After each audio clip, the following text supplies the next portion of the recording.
Om. Om.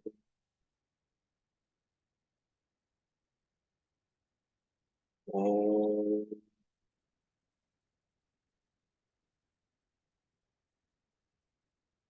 Om Namo Bhagavate Vasudevaya. Om Namah Shivaya. Sadashiva Samarambha Shankaracharya Madhyama Asmadacharya Paryanta Vande Guru Parampara Shruti Smriti Purananam Alayam Karunalayam Namami Bhagavatpada Shankaram Loka Shankaram Hari Om Tat Sat Shri Krishna Paramastu. My humble pranams to all Atma Jyotis, divine light of the sun. I welcome all of you to today's session of Bhagavad Gita Shankara Bhashyam.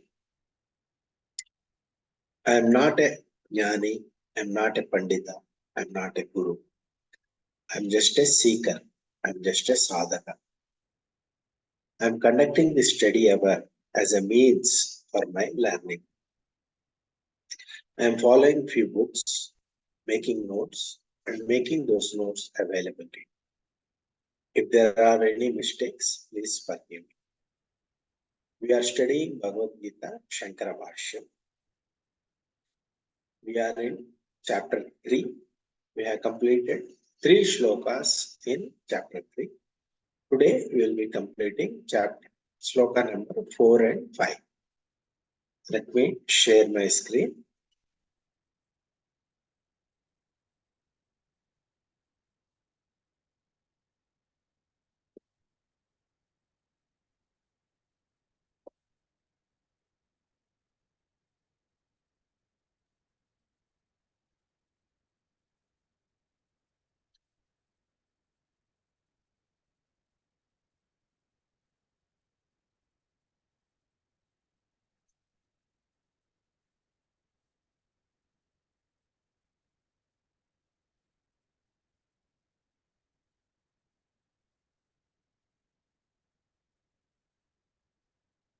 Bhagavad Gita chapter 3 shloka number 4 and 5.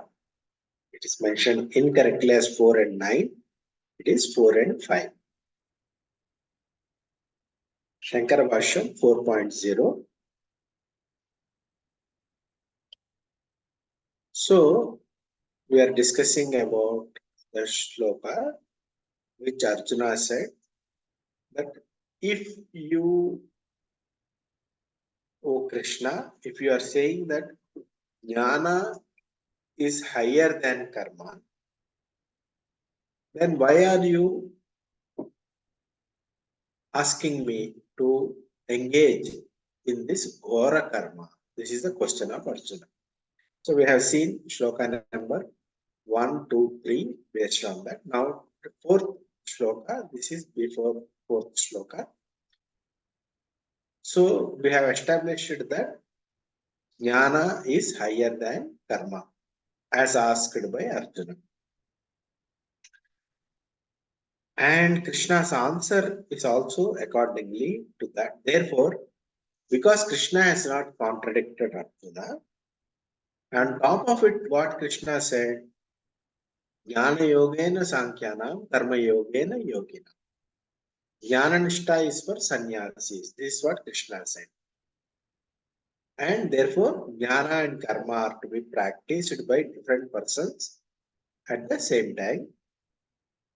Jnana karma samudjaya is not possible. So this is established.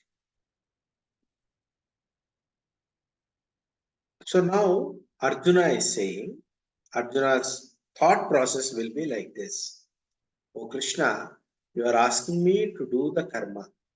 But as per you, jnana is higher than karma. Then why are you asking me to do karma? Why don't I directly go to jnana? Therefore, I will not do karma. I will not fight. This is the thought process of Arjuna, could be the thought process of Arjuna. So Krishna is saying in 4th sloka, 3.4, chapter 3, 4th sloka, just by not doing karma, one will not gain perfection. Just because Krishna has told that without doing karma, jnana is higher than karma, it doesn't mean that by stopping to do karma, one can attain perfection. So Krishna is going to say that in the 4th sloka. Shankara Bhashyam 4.0 continue. Jnana-nishta and karma-nishta are mutually exclusive. Either you can do jnana or you can do karma. You cannot do both.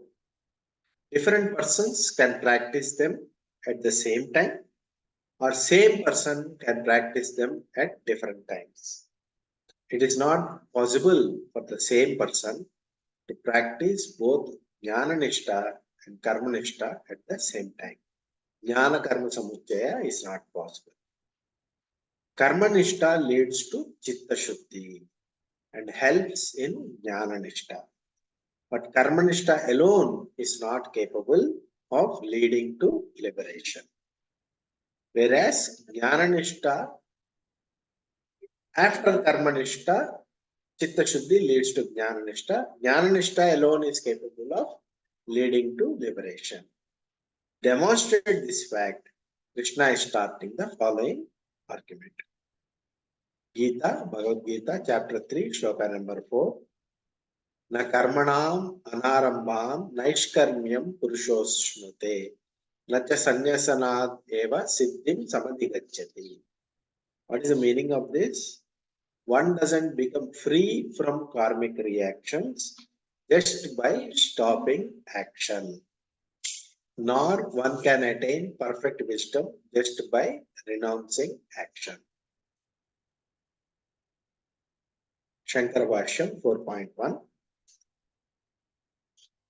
The karma means Vaidika karma, yajna and other rituals and rites, which were done in this life or in the previous lives, will lead to expiation of the sins committed over lifetimes, washing off of the sins. Papakshaya will happen and make a person eligible for jnana nishta, wisdom. It is told in Mahabharata Shanti Parva 204.8 that when a mirror is cleaned, the face in the mirror looks clear. Similarly, when a person washes off his sins, one attains Atmajnana. This is in Mahabharata Shanti Parva 204.8. Just by stopping karma, therefore, what is told, the karma, yajna, etc., will do papakshaya. Just by stopping such karma, one doesn't attain to naishkarmya, nishkriya, karma shunyata, atma siddhi cannot happen just by stopping the karma. It doesn't lead to jnana nishta just by stopping karma. Shankara Bhashyam 4.2. When it is said that just by stopping action, one doesn't attain naishkarmya, it may mean that one has to keep doing karma to attain naishkarmya. Why stopping karma doesn't lead to naishkarmya is because performing karma is the way to naishkarmya. Without the way, we cannot reach the goal. Goal is naishkarmya, atma jnana. Way, karma yoga is the way. It leads to chitta shuddhi and it leads to jnana nishta. There are supporting sentences, quotations from Shruti and Gita also says that karma acharana, performing karma, is the way for naishkarmya. Shankara Bhashyam 4.2 continue. Brahmins practice yajna and vedadhyana to know this. This means Atma Jnana. Brihadaranyaka Upanishad 4.4.22. In Bhagavad Gita also, the following is going to be mentioned by Krishna. In Bhagavad Gita, chapter 5, shloka number 6, it is mentioned, without performing karma, it is difficult to renounce. Also, in Bhagavad Gita, chapter 5, shloka number 11, it is told, yogis perform karma without expectations of fruits of action to attain purity of mind. In Bhagavad Gita, chapter 18, shloka number 5, it is told, yajna dana tapas purify a person. Shankara Bhashyam 4.2 continue. It is also mentioned that by sannyasa, renouncing karma, one attains to Atmasthiti. Where is it mentioned? In Mahabharata, Ashwaparva 46.18. By giving abhaya, fearlessness, when a person takes to sannyasa, monkhood, first thing he has to do is he has to give abhaya to all the beings. From me, there is no injury to any being. This is the vow of the monk, sannyasa. I will not harm anybody. This is the first vow of a monk. That is called abhaya. Bhaya means fear. Abhaya means fearlessness. A monk has to stay in abhaya mudra. I will give abhaya to all beings. This is the first vow of a monk. So by giving abhaya to all beings, one should practice Atmasthiti. Atmasthiti. One should practice the Atmasthiti. It is well known in the world that by abandoning karma, by stopping the karma, one will attain Atmasthiti. By staying, one can stay peacefully, not doing anything. So one can argue, why should one do karma?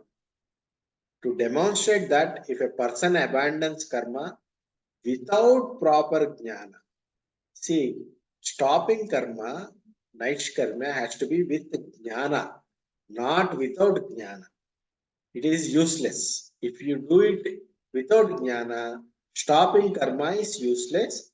It is not going to give the right results. Krishna is going to say that in the following shloka. Shankara Bhashyam 5.0. If a person stops karma without having proper understanding or jnana, why can't it lead to Naishkarmya Siddhi? To know that reason, the following shloka is told. Bhagavad Gita, chapter 3, shloka 5. Nahi kaschit kshanamapi jatu tishtat yakarmakrit. Karyate hyavashah karma sarva prakriti jair gunaihi. Meaning, no one can stay idle even for a moment without doing any action. All beings are compelled to act by their prakriti.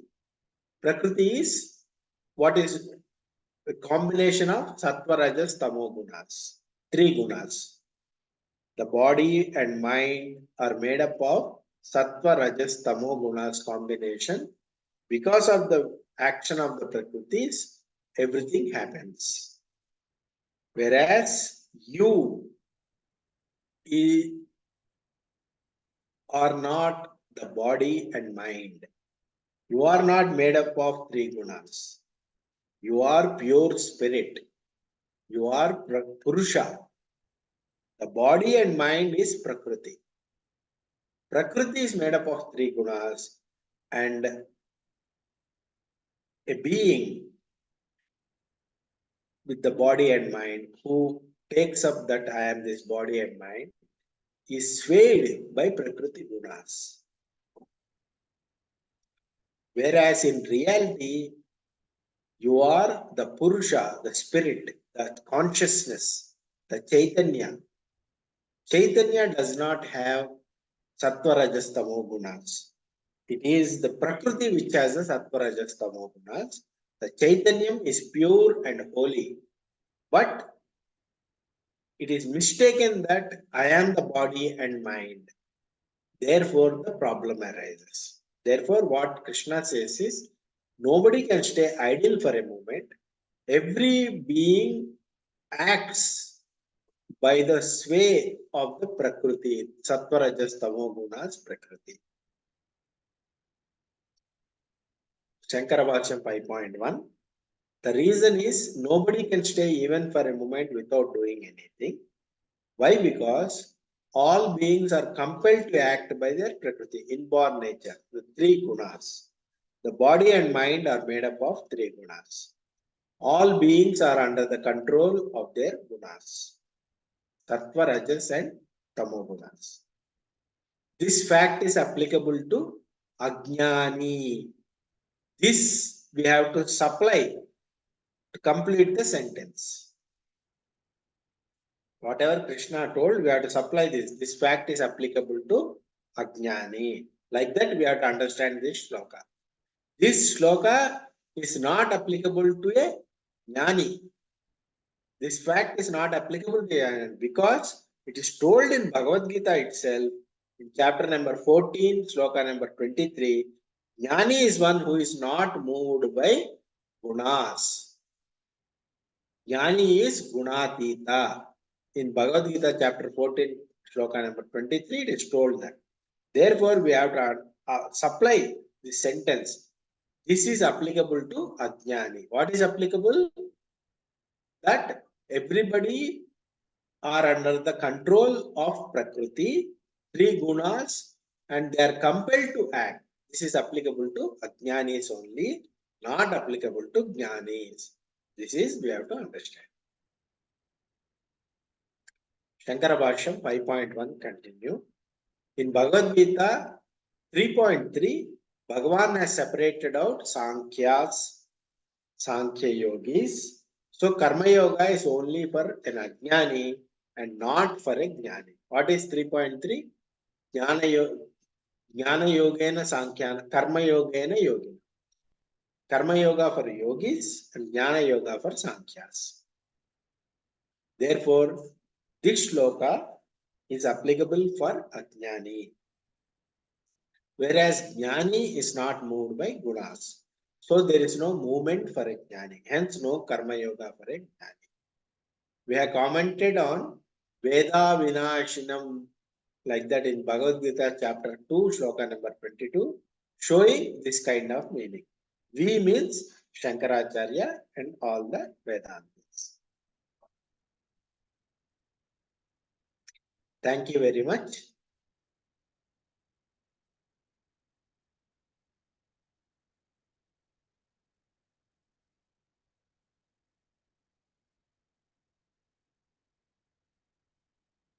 Harihi Om Tat Sat Shri Krishnarpanamastu.